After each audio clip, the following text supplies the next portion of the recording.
हैं कि भारत दुनिया का पहला ऐसा देश है जिसने एक न्यूक्लियर पावर के घर में घुसकर 270 से 330 किलोमीटर तक मार गिरी है। 11 एयरबेस तबाह करे, 9 आतंकी कैंप तबाह करे, 300 से ज्यादा आतंकवादी मारे। इनको वो नहीं दिखता है और ये कहते हैं राहुल गांधी की हमें राफेल बताओ। और एक आज बता दूं इनको जानकारी के लिए, इनको पाकिस्तान के साथ इससे भी ज्यादा बड़ा कुछ होना चाहिए। मैं गुरजीत सिंह बात कर रहा हूँ सर, इससे बड़ा कुछ होना चाहिए था और ज्यादा बहुत हमें ज्यादा कुछ और खुशी होती।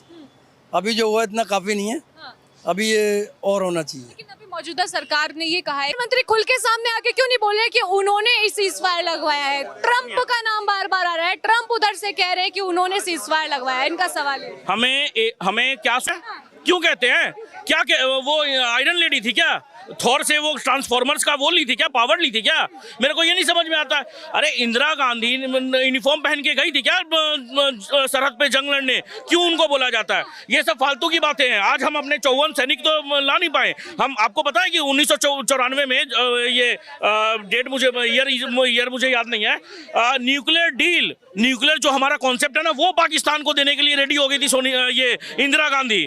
सोचिए, MOU साइन किया हुआ है चाइना के साथ, पाकिस्तान के साथ में मेमोरेंडम है कि अगर हमारे देश में वार होगा हम आपको 15 दिन पहले बताएंगे ये सब चीज। तो कांग्रेस में लाख बुराइयां नहीं है, बुराइयां ही बुराइयां है। वो एक एंटी नेशनल पार्टी है, वो देश में होना नहीं चाहिए। मोदी जी ने करा, बहुत अच्छा करा। जो हमारे निर्दोष लोगों को मारा गया उसके लिए मतलब अभी सभी धर्मों का, पूरे देशवासियों का ही खून खोल रहा था। और जो मोदी जी ने ये करा, ये बहुत अच्छा करा। और सिख समुदाय हमेशा इस चीज़ के लिए आगे रहता है। अभी भी आपने देखा कि सिख रेजिमेंट ने चुन चुन के उनके ठिकानों को ख़त्म करा। और आगे भी भविष्य में भी कुछ ऐसा होता है तो सिख कम्युनिटी और हमारी जो सिख सेना अंदर तक घुस के मारेगी। सिख सेना अंदर तक घुस के मार गई। आपने तो साफ कर दिया कि सिख सेना शुरुआत से खड़ी है, अभी भी सरकार के साथ खड़ी है और आगे भी जरूरत पड़ी तो खड़ी रहेगी। लेकिन खालिस्तानी आतंकी है पन्नू, उसने उस समय ये कहा कि आतंकवाद के लिए वो रीढ़ बनकर खड़ा है। अगर पाकिस्तान पर किसी भी तरीके से नुकसान होता है तो पंजाब का सिख पाकिस्तान के साथ खड़ा रहेगा। आपने वो देखा, जो भी वो बोल रहे हैं, जो भी बकवास कर रहे हैं, वो वहाँ बैठ के कर रहे हैं। अमेरिका का राष्ट्रपति ट्रंप बार बार 10वीं बार ये कह रहा है कि मैंने, कल भी उसने ये बोला अमेरिका की शीर्ष कोर्ट में कि मैंने पाकिस्तान और इंडिया को धमकाया, ट्रेड की वजह से धमकी दी, इस वजह से उन लोगों ने लड़ाई रोकी। अरे रुक जाओ यार, बारी पे बोल, सुनिए जवाब सुनो, एक मिनट जवाब सुनो। पहली बात, अरे माइक आगे बोलना, 1 मिनट रुको, माइक आगे बोल, सब्र कर ले, पूरा टाइम देंगे तेरे को, सब्र कर। पहली बात क्या है, भारत एक सोवरेन कंट्री है। मैं कह रहा हूँ हम बार बार सम्मान करते हैं, भारत एक पराक्रमी देश है, हमारी सेना शुरू से पराक्रमी रही है, हमने बार बार पाकिस्तान को पिटा है। एक बात का जवाब दो, तीसरा देश कैसे एक मीडिएटर बन के बार बार तीसरे देश का प्रेसिडेंट कह रहा है मैंने वार रुकवाया? प्रधानमंत्री क्यों एक बार भी ये बात नहीं बोल रहा है? रक्षा मंत्री क्यों नहीं बोल रहा है? रक्षा सचिव क्यों नहीं बोल रहा है कि हमने रुकवाया है? कहो ना जाके, क्या दिक्कत हो रही है यहाँ भरने में? प्रधानमंत्री खुल के सामने आके क्यों नहीं बोल रहे कि उन्होंने इस सीज़फायर लगवाया है? ट्रंप का नाम बार बार आ रहा है, ट्रंप उधर से कह रहे हैं कि उन्होंने सीज़फायर लगवाया है। इनका सवाल है, हमें क्या सूचना मिली? हमें ये सूचना मिली कि DGMO का फोन आया था पाकिस्तान का, और इंडिया के DGMO ने बोला, उन्होंने रिक्वेस्ट किया था, हमने वो रिक्वेस्ट एक्सेप्ट कर लिया। क्या पाकिस्तान के DGMO ने इस बात का खंडन किया? क्या पाकिस्तान की सेना ने इस बात का खंडन किया? और जो बोले ट्रेड के बारे में ये जो बोल रहे हैं ना, ये बेफालतू की बातें हैं।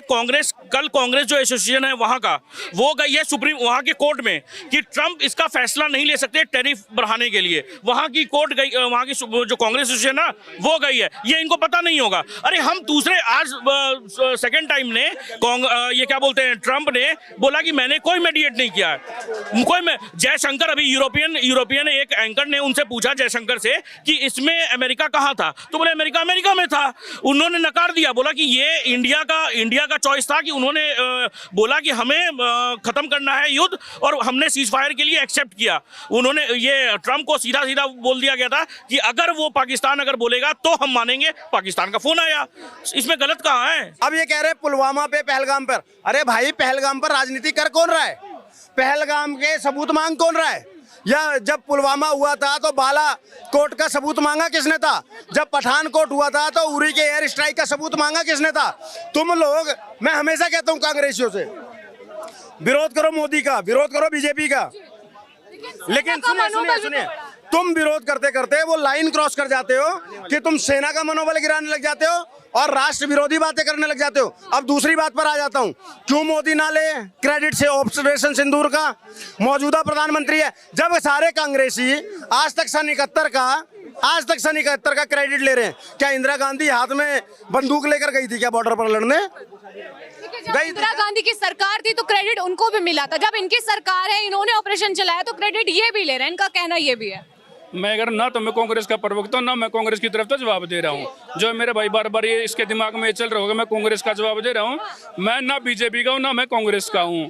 मैं एक सामान्य अपनी बुद्धि से एक सामान्य नागरिक जो सवाल पूछता है, जो क्वेश्चन होते हैं, भेड़ चाल नहीं है। कुछ है जिनको लगता है भेड़ चाल है, ऐसे कर देगा। एक बात का जवाब दो मुझे छोटा सा, जितनी झूठ है क्वेश्चन किससे पूछते हैं? जो पार्टी सरकार है मुझसे क्वेश्चन पूछा जाएगा। ये विपक्ष से उल्टा क्वेश्चन पूछ रहे, विपक्ष से तुम क्या क्वेश्चन पूछ रहे हो भाई? सरकार तो क्वेश्चन पूछा जाएगा, सरकार के हाथ में सत्ता है सारी। एक बात का जवाब दो, एक बात का जवाब दो। पहलगांव के जो घटना घटी थी, आज तक ये भी नहीं पता कर पाए कौन जिम्मेदार था कौन नहीं था। अब जो ये घटना घटी पहलगांव में, वे सारे आतंकवादी सुरक्षित निकल गए। पहली बात वो देश के अंदर सुरक्षित आ कैसे गए? दूसरी बात सुरक्षित हमारे इतने लोगों को मारकर चले कैसे गए? यहाँ से वो मीडिया ने चाहे दिखाया ना दिखाया हो, हम कुछ पंजाब में थे तो जो भी हमारे यहाँ से या साउथ से या और स्टेट से जो मिलिट्री जा रही थी, लोगों ने रोक रोक के उनको लंगर खिलाया, सेवा करी है और पूरा उनका अप्रिशिएट वो करा है कि जो कर रहे हैं मोदी जी अच्छा कर रहे हैं।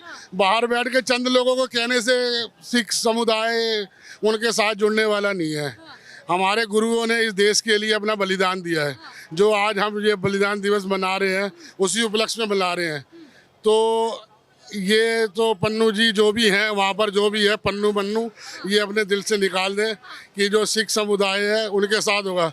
चंद लोगों को अपने साथ मिला लेने से पूरा वो नहीं होता। पूरे वर्ल्ड में और भी पूरे सबसे ज़्यादा सिख समुदाय जो है पूरे वर्ल्ड में फैला हुआ है, अच्छी अच्छी पोस्टों पे है। ऐसा कोई साथ नहीं है उनके। और यहाँ जी कहने का मतलब तो यही था ना कि पाकिस्तान का पंजाब का जब सिख उनके साथ हो जाएगा तो वो अपना खालिस्तान फिर से बना सकते हैं। जो प्लानिंग उनकी जो चल रही है उसको वो अंजाम दे सकते हैं।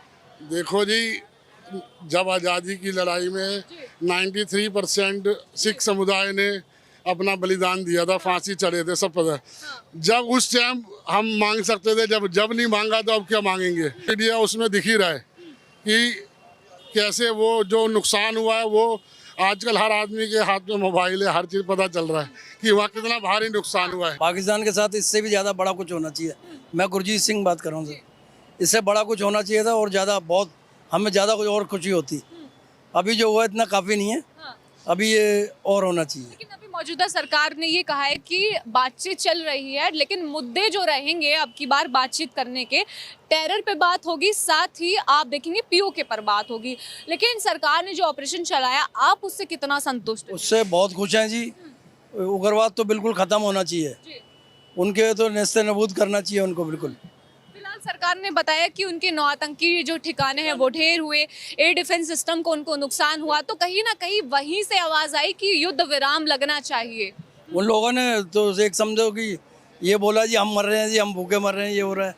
उन लोगों ने दया करी है मोदी जी ने कि चलो युद्ध विराम कर देते हैं, लेकिन करना नहीं चाहिए था। और आगे बढ़ना है हमें, और बढ़ना है हमें आगे, क्योंकि इन लोगों को ऐसे समझ नहीं आएगा। इन लोगों और बढ़ना। पन्नू की जब तक आपने बात की थी, पन्नू तो भगोड़ा है इंडिया से, उसको कौन जानता है। लेकिन वो जिस तरीके से वो बयान देते हैं जी, अब मैं आपके पास फिर से आऊंगी, जिस तरीके से वो बयान देते हैं तो भारतीय जो पंजाबी के लोग हैं वो भी सुनते हैं, वो भी आप देखेंगे कि समर्थक हैं, भारत में रहने वाले भी उनके पक्ष में एक भी नहीं खड़ा है। उनके साथ में सिर्फ भगोड़े हैं जो इंडिया से भाग गए हैं, बाहर कनाडा में हैं या इधर हैं उधर हैं। मैं भी कनाडा जा चुका हूँ लास्ट टाइम।